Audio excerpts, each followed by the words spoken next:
Tune in to Galif Radio, a Whovian podcast, every other Friday on the Journey into Comics Network. The following is a Journey into Comics. Journey into Comics. Journey into Comics. Journey into Comics. Journey into Comics. Journey into Comics. Network. Production.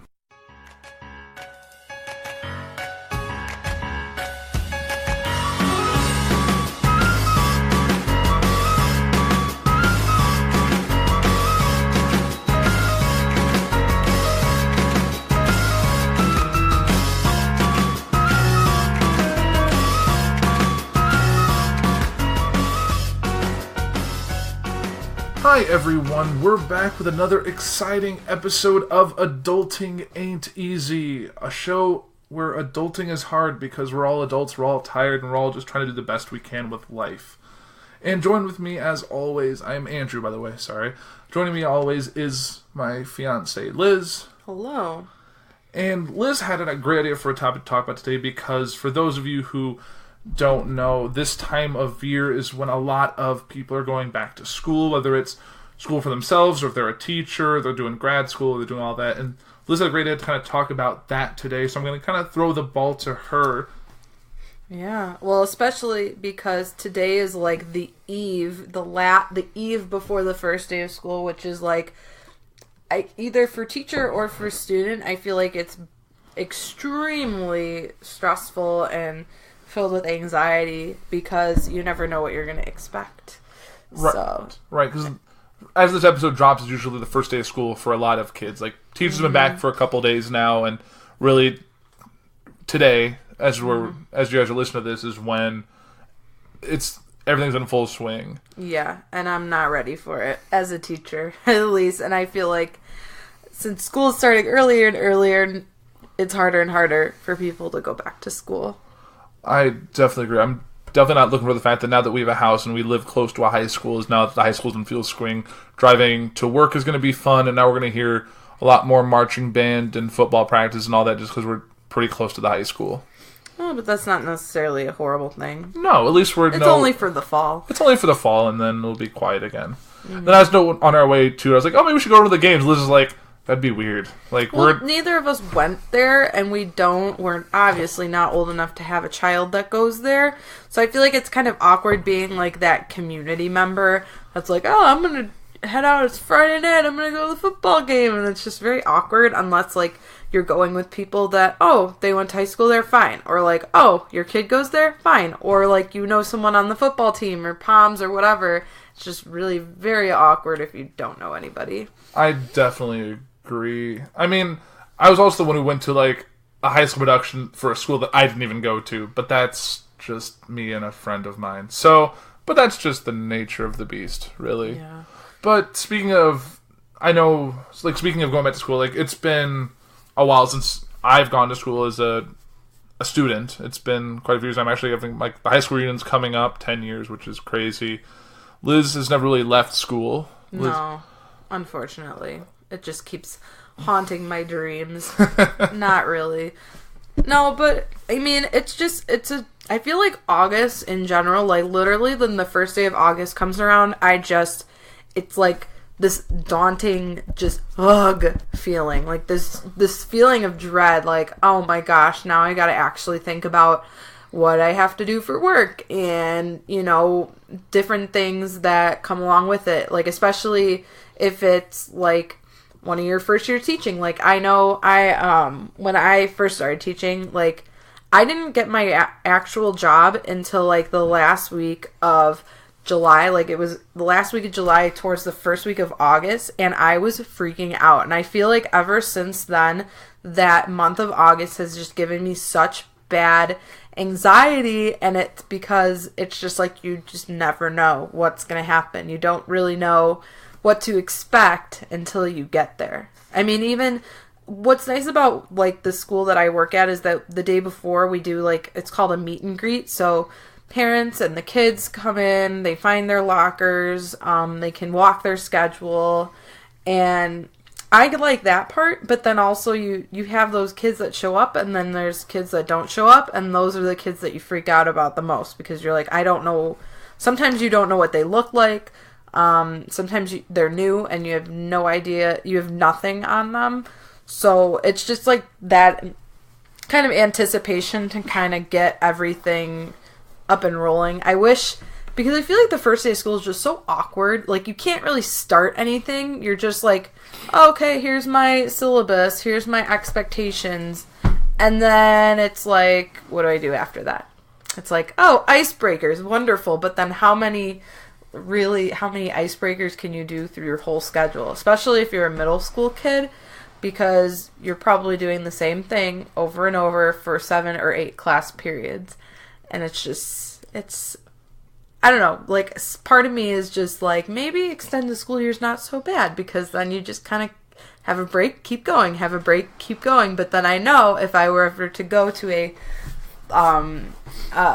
extended school or year-round schooling, I would probably want to kill someone, because right. I don't know how I could handle, like, not, like, going to school during the summer.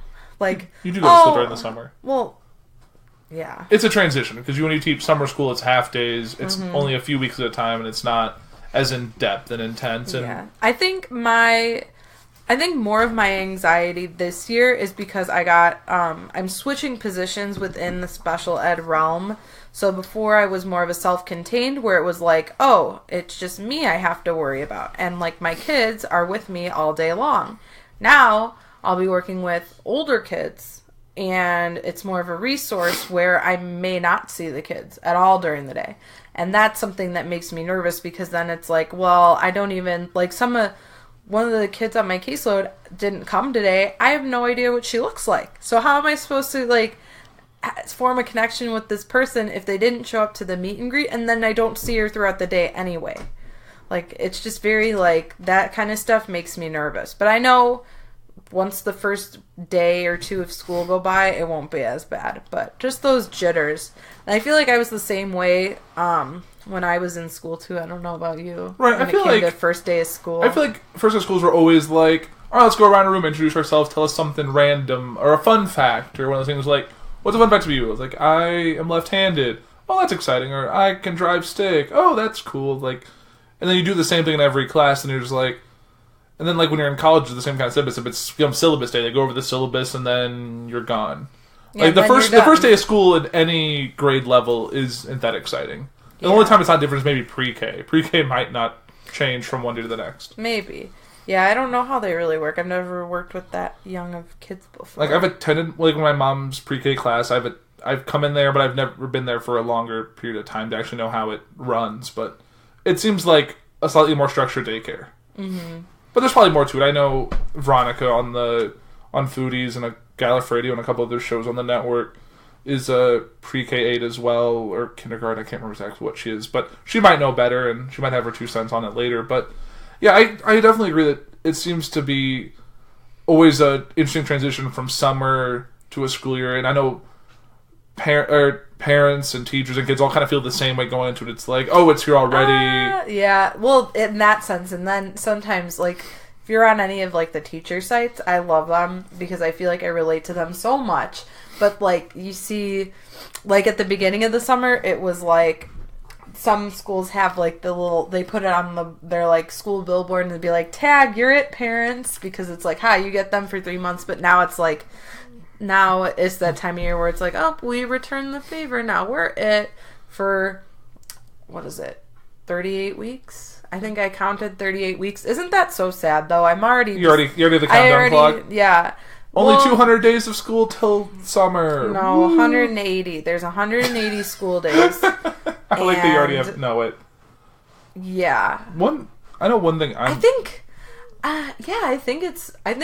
don't remember if it's 180 school days with kids or if it's 180 school days just in general. Yeah, it'd be interesting. I'm kind of curious to see, since we're both new to living in a neighborhood with kids, like, there's a lot of active kids in the neighborhood that are out doing things. And I'm curious to see if how that's going to change once kids are back in school.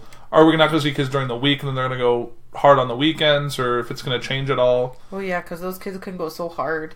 I'm going to go play soccer all day long in the front yard. Hard. Well, I mean, but not go hard. I mean, like, they're just out constantly from sun up to sundown. It seems like a lot of these neighborhood kids, they're And since they're all, like, friends with each other, they're always like, we've seen kids, like, in our backyard. Like, what are you doing back here? Go to your yard. And then it makes you feel like a grandpa. You're like, get off my lawn! And it's just... Like, it's... We have a nice neighborhood, so it'll be interesting to see how that kind of changes as these kids go back to school. And yeah. Well, and I know our next door neighbor works in the school district where the kids go to, so it's kind of interesting to hear from her. It's like, I always wonder if she, like, sees any of those neighborhood kids in the hall, and, like, do they freak out? Like, how do they react to that? Well, it's always like, I know it's like when you were a kid, when you see your teacher in public, if you don't know them outside of school, it's always weird.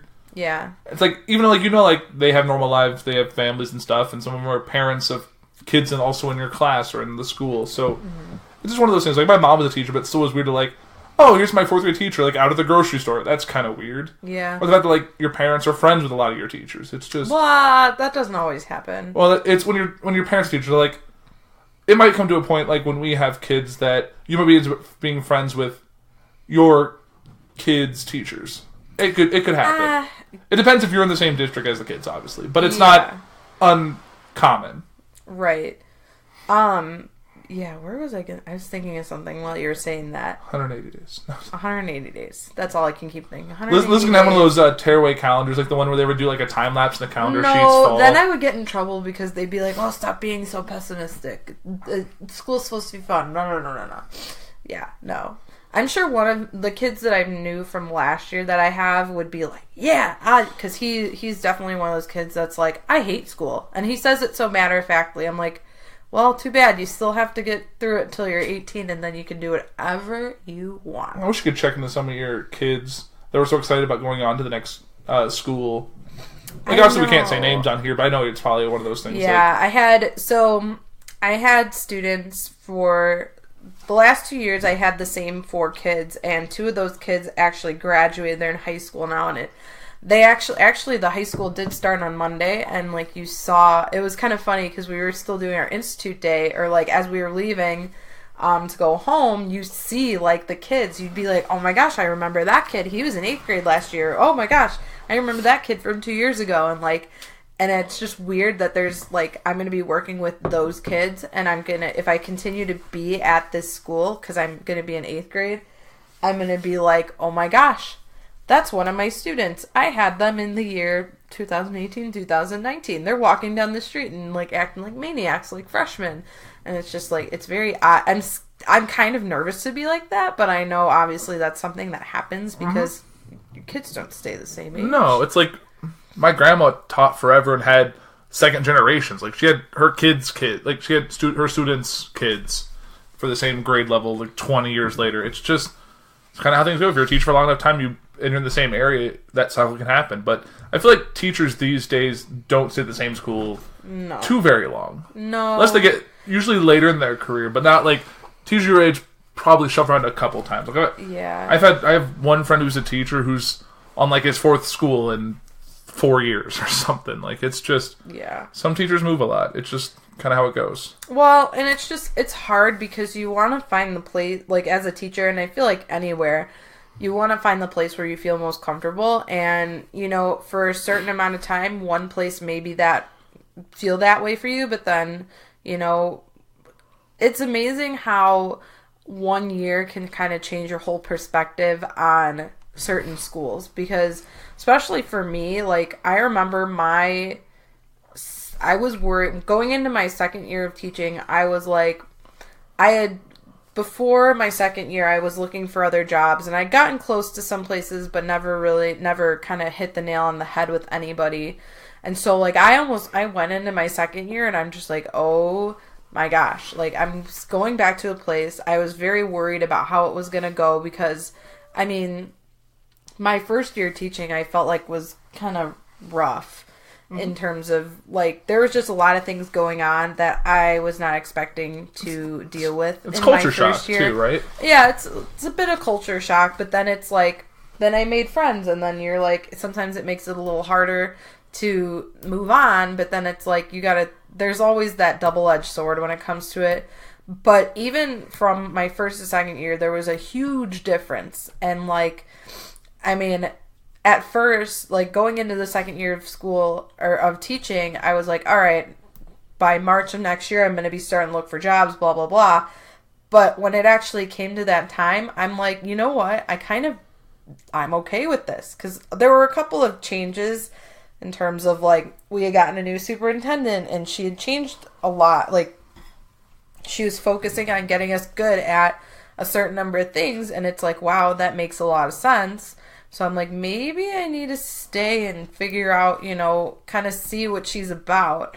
And I think, and it helped too because I actually had worked with her in a previous school district when I was still an instructional aide. And now working with her, kind of like she is the big boss, but it's nice that in a small district like I'm in, you can email the superintendent and you don't get her assistant, or his assistant. You get the superintendent, and she is very prompt with emails, and I even have her cell phone number. Like, I can text her if I have any like pressing issues that occur on a random basis, and nobody at my school can do anything. Yeah. And like, it's just like, I feel like everybody in the district right now, and it's what I need. Some people don't need that support from administration. They don't feel like they need it, but I feel like I do, because it's like, I want to do well at my job. Right. And these administrators have done it before. So it's like, I go to them to seek guidance because I feel like they've kind of mastered what they're doing and they're on to like more a leadership role. And I feel like that's part of their job. Right. I think that's the true thing. Like, we're kind of lucky in the age where technology is so much further. Like, we all have numbers in our phone for our bosses or something. We can end up with more of a personal relationship than we had for our parents' generation. Like, you were the one saying, like, sometimes your superintendent or some of your, the higher up teachers would email back at, like, 11 p.m. or will text you or whatever. They'll, like, it's not a 9 to 5, like some... Although I don't answer. Right. Sometimes it's people realize that, like, when I'm there, I'm on, like, where I am in my job, it's one of those things, like, I check my email all the time when I'm not at home or if I'm on vacation or something, like, I'm traveling, I'll send a quick message back and my supervisor can text me and I'll text him back if it's just the way things. And I think, like how you were saying earlier, sometimes even if you didn't like the job or what you were doing, you felt such a strong connection. That's the double-edged sword of it, that you can love the people, not love the job, and you have to kind of make that choice. Like, I'm not going to see these people again when I move. It's not like, you feel close, you almost feel like family, but at the same time, it's like, this is still a job. I still need to look out for myself. Mm-hmm. Like, with my old job, like, I loved the people I worked with, but the job wasn't, I didn't feel valued in the job. There wasn't upward potential. I wasn't using what I went to school for. It was just, I had to make the change, but it still felt hard. Like, you get a little choked up wanting to leave that place because you spent years bonding with these people, you get to know them, and it's like, it feels like you're leaving and like you're just leaving, never seeing them again. Mm-hmm. It's kind of like the summer camp effect. Like, Yes, I totally agree. And I mean, it even happens with kids too. Like, there's certain, like, when a kid moves, like, if a kid is moving and they're like, and it's the end of the school year and you're like, after this time, I'm never going to see this kid again. And you just get, like, upset. Like, I know, the end of the last day of school, this year, we, so what we do at the end of the day for my school is that we do a bus parade because a lot of our kids are on buses. So we, all the teachers go out to the front where all the buses are, and the buses make a huge ruckus. Like, once all the kids get on the bus, they make a huge ruckus. They play music. Like, teachers get all excited, and it's really fun. But, like, some of the kids got really emotional. Like, one kid came up to one of my friends who's a librarian, and she's just sobbing, and we're like, what's the matter? Like, it's summer, get excited. And she's like, I know, but I'm moving and I'm not gonna see you guys again. And I just, like, it breaks your heart. You're like, I mean, imagine she's feeling like that with the teachers. Like, imagine how she feels with, like, the other kids. She's her friends and stuff. Especially if they've, like, grown up together, and, like, it's just sad. Yeah. It's almost like the high school effect too. Like, these 8th graders, they've gone to school, some of these kids, since pre-K. And now, all of a sudden, you go to the high school where there's 4, 5, 6 different middle schools that feed into it. and then you kind of lose your, lose yourself, like your identity in terms of the school. I know that sounds really weird, but it's like you have that connection with people and then you kind of lose it because you have so many other people that you can, be friends with. Right. You have so many options, but sometimes the options are not what you're used to, I guess. Yeah, school is all kind of like, at least I always thought it's like you always go from, like I remember like being in school and I thought like, oh, 5th grade you're the top dog in school, and then you go to 6th grade you're back at the bottom and there's a ton more people in the school, and then 8th grade you're the top of the school again, and then freshman or high school you're back at the bottom and there's a ton more kids there. And then when you go to college everyone's kind of on an even playing field, it seems like. Except for the freshmen. But really once you're there, everyone's kind of, there's freshmen, sophomores, juniors, a lot in the same classes, especially in your freshman level. A lot of those introduction classes, you have seniors that are looking for an easy A, and you have freshmen that are new to this whole thing. And yeah, the only way you can tell who's old is depending on how they're dressed when they're going to class. Yeah. Freshmen always really dress nice for school, and all the upperclassmen are in like pajamas, sweatpants, just roll out of bed look. Yeah. I feel like once, like, when it comes to college, like, literally, it's completely different from when you go, like, you transition from elementary school to middle school to high school, because literally you start over. You could literally I knew people that went to Bradley that, like, literally they were the only person from their high school that went there. And it was just, like, a whole new thing. Well, yeah, like you. Like, I wasn't, there were people ahead of me that went to there, but, like, I was the only one from my grade who went there. A lot of people went to U of I, which is one of those things like I think we talked about this before, but it's like when you go, it's not like when you're picking a school, it's not about, sometimes you're already turned off from a school if you know a lot of your friends went like, oh, I don't want to go to SIU because like I feel like half my class is going there. Or the same reason you don't want to go to the community college because like all the kids that you didn't really hang out with are going there. It's just, but we're kind of getting off topic with the whole back to school thing, but this is all school related, so it all kind of works. Yeah.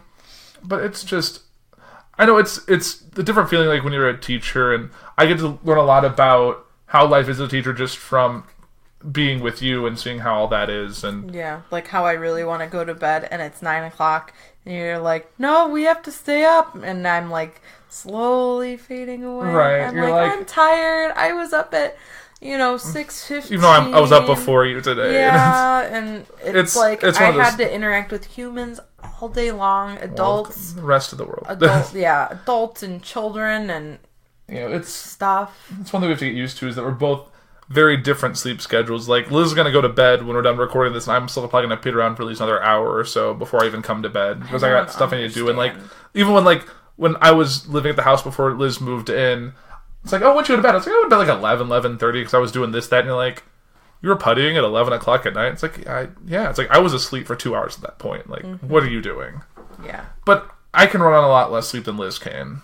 Like, if Liz got the same amount of my sleep, she would probably murder me. Yeah. Well, the thing is with like being a teacher and stuff, especially on the first day, you have to be so happy. And I mean, you got to be excited. And like, I am excited because it's a new school year, new job, new kids. But at the same time, you're like, then you have to start all over with like your introductions and getting to know the kids. And like, I'd rather, like, some of the kids like I know of and I've been around before, and like, it's just like, I just want to jump in. I just want to get going. I just want to figure out what 8th grade is all about because I've never taught 8th grade before. Yeah, it's. I feel like it's a different thing. It's not like, I feel like the teacher's the one job where year into year it's not kind of the same. A teacher each year, because even if you're teaching the same subject, you have a different set of kids, which is a whole other set of circumstances. It's not like, well, because no year is exactly the same. Like, even you had 2 years where you taught the same 4 kids. Those 2 years are still very different because kids change. Especially when you're in middle school, kids are going through puberty. Kids are testing boundaries with their parents and testing boundaries at school, and you're dealing with very different kids than you saw even 4 months before that. Yeah. I mean, even sometimes when like kids go on winter break too, or spring break, like they'll come back, like, and a kid will be 2 inches taller than they were when you saw them the last time, or like their voice changes, or they get an attitude, which is like the worst thing that can happen is they decide that I'm going to start rebelling right now. Right. And you're just like, no, just go back to the way you were. Everything was fine before, and now you're just going to ruin it. And that's going to be a challenge for you, since you teach special ed, is that you have to be able to handle kids that, like, middle school, what they're getting big. Like, you had a kid in your school that was, like, my size. Like, a kid in your class that, like, if he didn't want to be in your class, or if you were in the way and he wanted to do something, he could easily... Luckily, yeah. Get in your way, push you down. He's... Because I'm 5'6", and I had a kid that was, like, 6 feet, 6'1", like, this kind of, like, string bean kind of kid, and, like, I mean, he had some pent up anger, and if, like, there were a few times where I was worried that he was never, like, a violent towards others. He was more like a violent towards himself, but it wasn't even that objects, much. Right? It wasn't like he would break things. Yes. So I mean, it's scary when you're short, and I mean, it's very different if you're an elementary school teacher and all the kids are going to be shorter than you when you have them. But then in middle school, then you have to worry about, okay, this kid was 5'5" when we started the year, and now he's 6 feet. Because sometimes that actually happens. Kids have 6-inch summers or winters or whatever. Like, I got all of my height. Like, I didn't get it gradually. I had a 6-inch summer. That's just what happens to certain kids. Some grow like an inch a year, and some kids just get all their height at once. It's just... But I think that's got to be interesting. That's probably why there's such a demand for men in the special education field, is because they're going to be always, in most of the cases, always a little bit bigger than the kids. Right, especially with middle school, high school. Like, I don't know if I could ever... As much as I would love to teach high school, because I think it's kind of a whole new ball game when it comes to those kids, but it's like... Because you're preparing them for life. Yeah, you're preparing them for life. It's a whole different thing. And, like, now... But if they're more, like, behavioral, where there's a threat of violence, that's when I would get really nervous. And what's interesting, and kind of... I don't know if this is funny or not, but a lot of, I feel like a lot of the high school teachers, special ed teachers that I've known in the past have actually been very short and, like, petite women that, like, just, they deal with, like, the most violent and most needy kids, and I'm like, how do you even stand up to these kids? And it's because they've got big personalities. Right. And they can handle themselves. I don't know if I could do that, but hey, props to those teachers who can handle those things. Like, I know there's, like... 5'0" teachers who deal with high school kids and put them in their place. Like, more power. Yeah, like, more power to them. If you can handle that, that's great. Mm-hmm. We need more people like you. Right. There's definitely... I feel like I've hung out with unit teacher friends, like, late night when they're venting about stuff, and it seems like it's a generational shift since when we were kids, of kids' attitude towards being in school and listening to the teachers. And a lot of it, I think, has to do with getting discipline at home. Like, if they don't respect their parents, they're not getting disciplined by the parents, they're not going to respect a teacher. Yeah, and that's the thing that's very sad. I feel like that core values are being more placed on, oh, you're the teacher, you should teach them, when really it should be a combination of teachers and parents. And I think it's just the shift. I think that with technology, it's very easy to put an upset kid, put him on an iPad, put TV on, and just kind of avoid the situation instead of trying to figure out, why are you angry? Or, like, kind of explaining why a certain, like, explaining consequences and stuff. Because a lot of times when you, like, for me, like, I wrote kids up because they were just being plain rude. Like, and it was just to a point where I'm like, you need to knock it off, and they just wouldn't listen. I'm like, you know what? And then they get upset when I write them up. And they have to go to detention. They're like, you're so mean. I'm like, you know what? You were being mean. You were being disrespectful to an adult. And if I, when we went to school, if that was like that, like, you could get in a lot of trouble for talking back to a teacher. And I feel like now, especially in middle school, a lot of kids can get away with get away with a lot now. And they'll play it up with the crocodile tears to make you feel sorry for them. Oh, I saw lots of crocodile tears my first 2 years, and I have a feeling there's going to be more this year. But you're prepared for it now. And I have no mercy. No. And I feel like you have to be not the hard ass, but you have to be immune to that, because I feel like a lot of first year teachers fall into that thing of, like, am I being too hard on them? Like, you don't have a frame of reference. You're like, oh, they're just playing me because they know they could get away with it. Well, and that's what I figured out towards the end of my first year of teaching. I was like, I seem like such a freaking pushover. And I'm like, I'm not going to be that way my second year. And I started off right away. I think like I gave my first write-up maybe in like within the first 2 months of school, when the year before I hadn't given out none. And I had started off like the first month of school. I'm like, this is like, you need to know how to act. I feel like that's super important, because I feel like once some of these kids start going into the working world, it's gonna be horrible. You're gonna have like really like try crying to your boss and see how that helps your situation. Yeah, it's not. or like crying because you were being like rude to a customer like while you were working and expecting the boss to be like, oh, that's okay. Like, no, you're gonna get fired or at least like in trouble. Like that's and like I think at the same time when you're talking about how the respecting with kids, a lot of it has to do with, like how we said, like with parents, but some, like I think there has been a shift since we were kids of parents now believing the kid over the teacher in a lot of cases. Like there's that comic that shows the parent-teacher conference. It's the parent-teacher conference where it's like it's the teacher on one side, the parent and the child, and the parents look at the child saying, like, what are you doing wrong, or something like that. And now it's the teacher, or now it's the parent and the kid yelling at the teacher, what are you doing wrong, for the same situation. Because now, like, you had the issue with one of your kids last year where their guardian had thought you were the worst teacher ever, even though it's just because you were putting up with the kid shit the whole year, and how she thought that kid could walk on water and get away with whatever. Yeah, and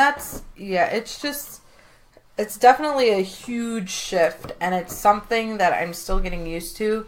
And it's always like, I've always wondered, I kind of want to pick the brain of like some of the teachers who've been teaching for like 20 or 30 years and be like, when did you notice this huge shift in like mindset of the parents? Or has it been always? I mean, at least for like the teachers that have been teaching for 20 or 30 years.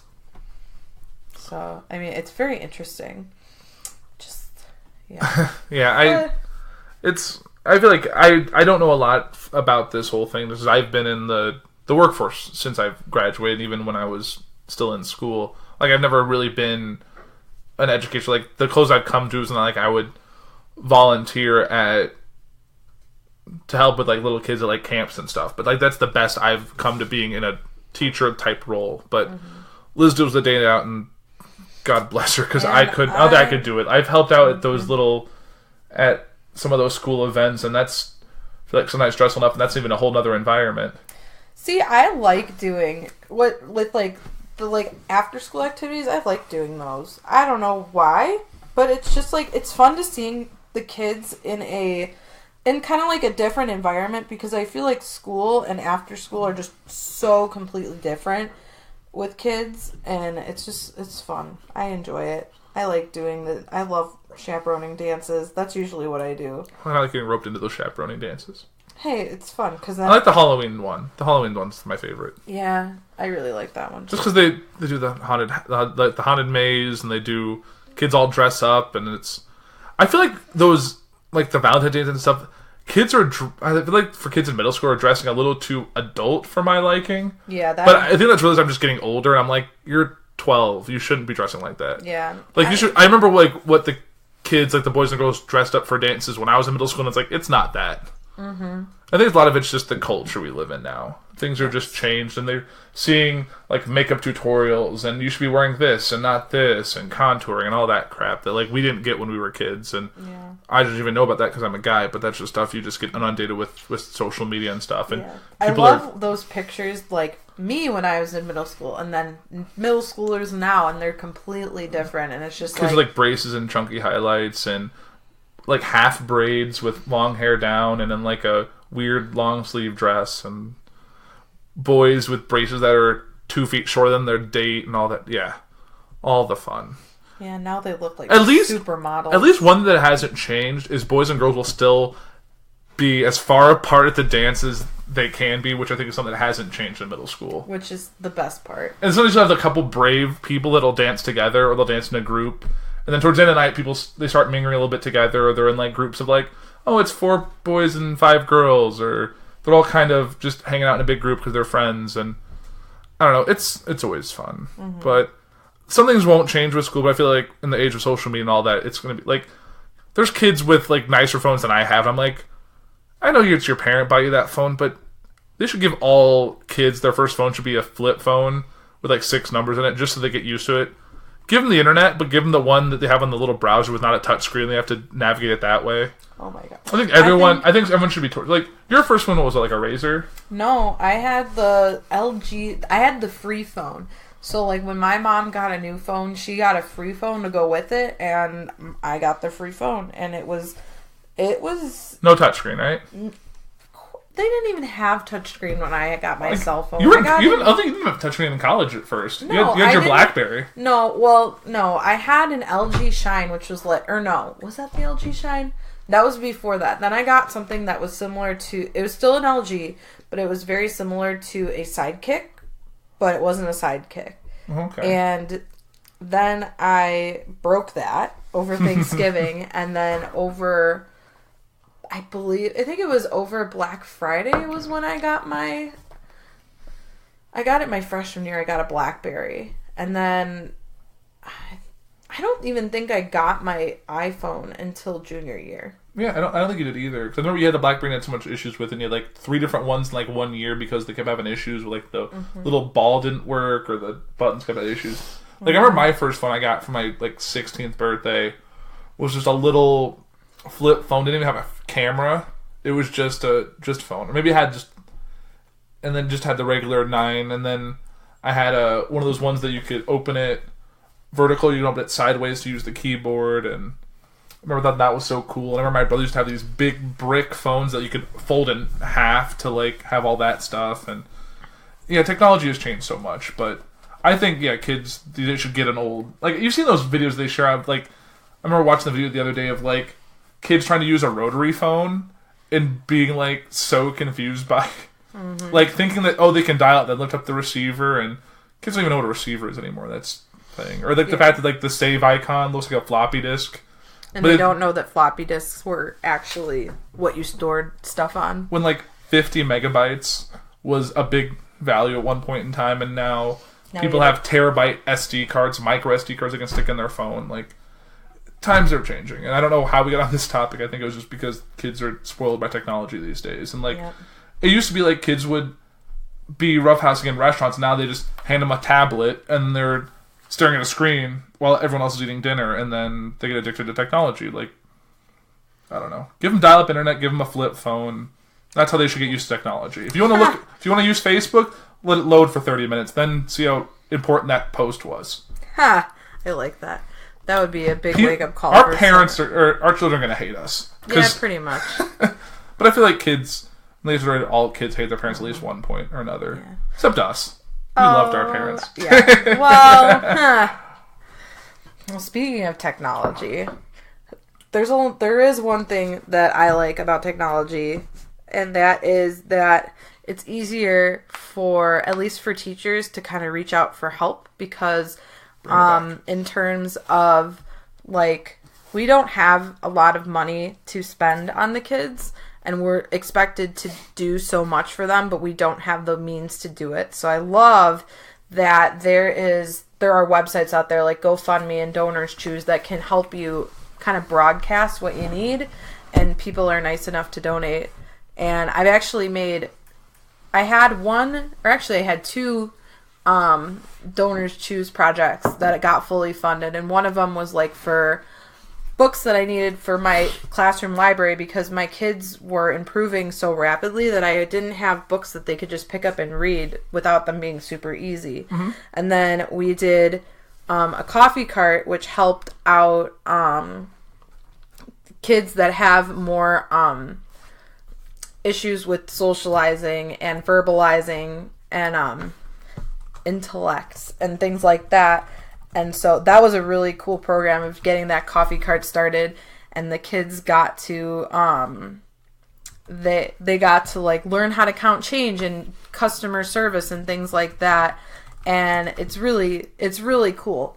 And I feel bad punning this, but I actually have a Donors Choose project going right now that is helping to continue the coffee cart that we started last year so that we can continue to have the kids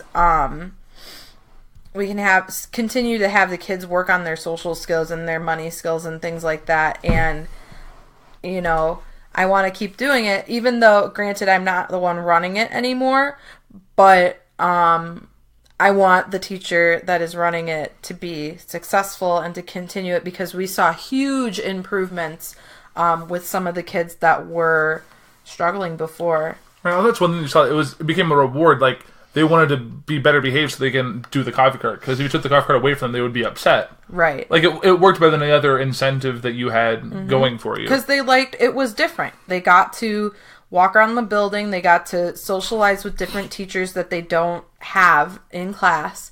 And, and the kids, the other kids that saw them working, they're like, oh, that's so cool. I wish we could have some coffee. Or we also did custard, too, because the local Culver's actually donated custard for us to sell to the teachers as well, to help us out. And it was just awesome. And I hope not me, but that the teacher that's doing that program now can continue to do it, and hopefully the project can go through and we can keep going with it, because I think it's awesome. Yeah, it worked really well, and I know you even got honored by the school board for all the work you did. I know. That was like the most terrifying thing that's ever happened to me, because I don't like Spotlight at all. And I got a big one because I've never been to a board meeting, and I know that's like a big teacher no-no, but I had never been to one, and and then I end up bringing my entire family with me to watch me get a medal. Yes, and you did. You're like, I'm just gonna get a handshake, and I'm like, no, you got a medal too, a very nondescript medal, but still, it's at donorschoose.org. The link's kind of weird, but if you search Strba, Liz's current last name, STRBA, you can find her classroom, or you can look it up under Culver's Coffee Cart Restock. And I think we're going to try and post it on the Adulting Ain't Easy site, because it expires on September 6th, and we're very close to our goal. Our goal is $346 to restock the cart, and we need $133 to finish it up. So it would mean the world to me if we could get that little push that we need to kind of get there, because I know the kids would be very, very excited to know that their favorite activities coming back. Right. The link will be listed in our podcast description where all your podcasting services are, and the links will also be posted on our socials at Adulting It Easy on Facebook and Twitter, and I don't think we're on Instagram yet. No. I don't think so. But definitely check us out there. I'll definitely be doing the plugs on that, and I'll be plugging on my personal feed as well for friends who listen to this can check the link out. We're definitely very close to the goal. I know I'll be donating since I haven't done it yet, but I definitely want to get on this push, because I saw the effects of the kids that Liz had that I got to meet and kind of work with a little bit. So definitely donate. It's for a great cause. It's going to benefit kids in a lower income area, kids with developmental disabilities that are using this definitely to grow in what they're doing. And it's a whole new set of kids this year, or mostly a new set of kids. Yeah, there's some new. There's about half and half. So it's definitely something I think we want to see grow. And if Liz and the teacher board put a lot of effort into getting this off the ground. Liz more so, but that's a whole other story. But definitely want to see this move on now that Liz isn't directly involved, but still give this new teacher who's taking over the class the same chances that Liz had. Yeah. So, but I think that'll do it for our shameless plug this week, but it is for a good cause. But you can check us out, like I said, on all of our socials. You can listen to other podcasts on the network.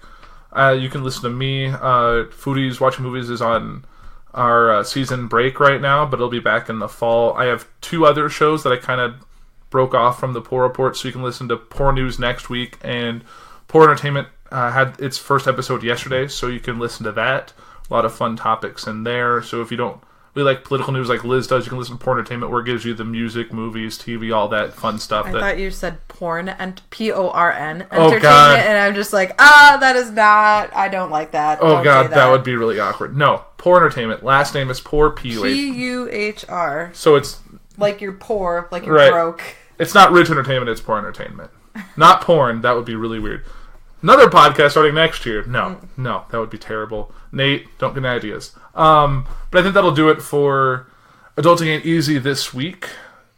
I'm Liz. I'm Andrew. You must be tired. I can remember my name. My name is Liz. It's her name. It's been a long day. We both had a long day. We had Catholic classes and all that fun stuff because we're getting married. Like anyone who listens to the show knows. We've talked about it in previous episodes. We'll probably talk about it again as it gets closer because we will have our season finale probably right before the wedding. So, and then when we come back, it'll be all probably about post-wedding stuff. So lots of fun there. But thank you all for listening. We'll be back in a couple weeks with new content for a topic that we haven't decided on yet because we come up with these kind of last minute when something comes to our heads. But thank you all for listening. Have a great week.